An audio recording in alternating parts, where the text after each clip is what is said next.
दोस्तों, भारत दुनिया में चावल का सबसे बड़ा निर्यातक देश है। अगर आंकड़ों की बात करें तो विश्व में सप्लाई किया जाने वाला 40% से भी ज्यादा चावल अकेले भारत से निर्यात किया जाता है। इसका मतलब है कि विश्व की खाद्य सुरक्षा में भारत का महत्व काफी ज्यादा है और हम हमेशा से इस हिस्सेदारी को काफी अच्छी तरह निभाते आए हैं। लेकिन हाल ही में थाईलैंड के राजदूत ने विश्व व्यापार संगठन की महत्वपूर्ण मीटिंग के दौरान भारत पर कुछ काफी आपत्तिजनक आरोप लगाए, जिसका अब उन्हें परिणाम झेलने पड़ रहा है। दरअसल दोस्तों, लेटेस्ट अपडेट के अनुसार थाईलैंड की राजदूत ने विश्व व्यापार संगठन की मीटिंग के दौरान भारत पर आरोप लगाया कि हम दुनिया में चावल निर्यात में अपनी हिस्सेदारी को मेंटेन करने के लिए आम चावल नहीं बल्कि सामाजिक वितरण के लिए सब्सिडी वाला चावल सप्लाई कर रहे हैं, जो पूरी तरह से गलत है। इसके बाद भारत काफी गुस्से में आ गया। थाईलैंड की राजदूत की तरफ से लगाई गई ये अभद्र और आपत्तिजनक एलिगेशन न सिर्फ भारत के ऊपर विश्व की फूड सिक्योरिटी को अंडरमाइन करने का आरोप लगाते हैं, बल्कि दुनिया में हमारी एक ऐसी छवि बनाने की कोशिश कर रहे थे कि हम सिर्फ अपने एक्सपोर्ट पर ध्यान देते हैं और दुनिया की फूड सिक्योरिटी से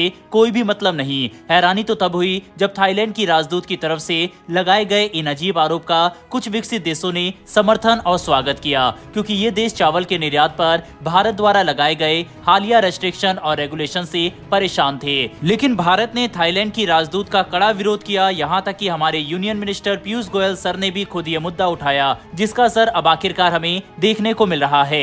बता दें कि थाईलैंड ने भारत की बात समझते हुए अपनी राजदूत को वापस बुला लिया, जो कि विश्व व्यापार संगठन की किसी भी मीटिंग में हिस्सा नहीं लेने वाली, जबकि उनकी जगह थाईलैंड के विदेश सचिव को भेजा गया। ये थाईलैंड की राजदूत के लिए एक काफी बड़ी हार और सबक होगा कि उन्हें भारत जैसे शक्तिशाली और जिम्मेदार देश के खिलाफ ऐसे आपत्तिजनक बयान नहीं देने चाहिए थे, जो कि अब उनके खिलाफ ही बैकफायर कर चुके हैं। जहां तक बात है चावल की, तो देश में जो भी चावल उपजाया जाता है सरकार उसका 40% ही खरीदती है। इसके अलावा बाकी का चावल हम अंतर्राष्ट्रीय स्टूडेंट के अनुसार ही निर्यात के लिए सप्लाई कर देते हैं और जो चावल बच जाता है वह डोमेस्टिक यूज में इस्तेमाल किया जाता है।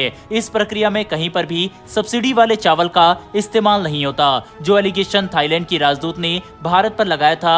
और अब ये बात पूरी तरह से साफ हो चुकी है कि उनका आरोप गलत था, जिसकी वजह से थाईलैंड और भारत के संबंध खराब हो सकते थे। बता दें कि जब थाईलैंड की राजदूत ने भारत के ऊपर ये आरोप लगाए थे तो भारत ने हर उस मीटिंग में जाना बंद कर दिया जिसमें थाईलैंड की राजदूत उपस्थित हो। यहाँ तक कि हमने अंतर्राष्ट्रीय स्तर पर कड़े शब्दों में इस बात को उठाया कि भारत ऐसे बेसलेस कमेंट्स को बिल्कुल भी बर्दाश्त नहीं करेगा, क्योंकि भारत एक ऐसा देश है जो जरूरत पड़ने पर सभी की मदद करने के लिए आगे आता है। चाहे प्राकृतिक आपदा की बात हो या फिर खाद्य पदार्थों से लेकर मेडिकल इक्विपमेंट सप्लाई करने की, भारत मानवता को बचाने के लिए हमेशा आगे रहा और आता रहेगा। यही कारण है कि थाईलैंड को अपनी गलती का एहसास हुआ और भारत से माफी तक मांगनी पड़ी। बहरहाल बढ़ते हमारी दूसरी अपडेट की तरफ। यह अपडेट भारत के एक ऐसे कदम को लेकर है जिससे हमने चीन और मालदीव की नई दोस्ती का वह आधार ही खत्म कर दिया जिस पर चीन मालदीव को इतना महत्वपूर्ण समझ रहा था।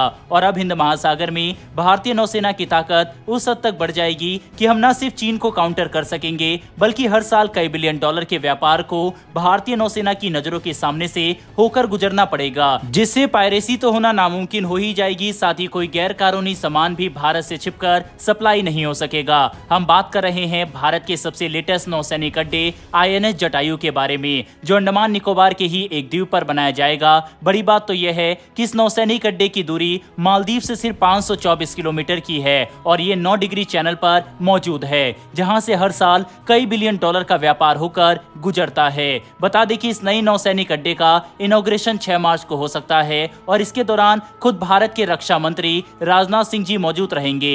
इतना ही नहीं बल्कि INS जटायु को जब कमीशन किया जाएगा तब भारतीय नौसेना के सबसे फ्लैगशिप जहाज यानी हमारे दोनों एयरक्राफ्ट कैरियर विक्रांत और विक्रमादित्य भी मौजूद रहेंगे। साथ ही भारतीय नौसेना के जांबाज अपनी क्षमता का प्रदर्शन करते हुए पूरी दुनिया को संदेश देंगे कि हिंद महासागर में कोई भी भारत की नजरों से बचकर नहीं जा सकता। इसके अलावा भारत अंडमान निकोबार में मौजूद अगत्ती में एक एयर स्ट्रिप को भी अपग्रेड करेगा, जिससे लॉजिस्टिक और दूसरे ऑपरेशन को ज्यादा आसानी से किया जा सकेगा।